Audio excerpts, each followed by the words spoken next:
आज गुंडा माने त्रिनाली कोठू छेनापोड़ ब्यागटी छड़ाई नेबे। त्रिनाली आज छेनापोड़ ब्यागटी धरी रास्तार जाउथिबे आउ हठात जड़े स्त्री लोक सहित तांकर धक्का हो जाए। आउ से स्त्री लोक जनक तले पड़ जाती।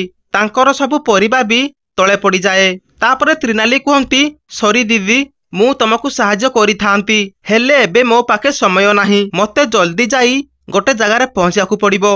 सेठू से स्त्री लोक कहिबो मोर एते टंकार नुकसान करिकी कोआडे पलाउचु तो पाई मोर सबु परिबा पड़िकी नष्ट हो गला। पुणी त्रिनाली कहिबे दीदी प्लीज एमिति कुहनी मु तम टंका देई देबी हेले तमे एठी किछि समय पई अपेक्षा कर।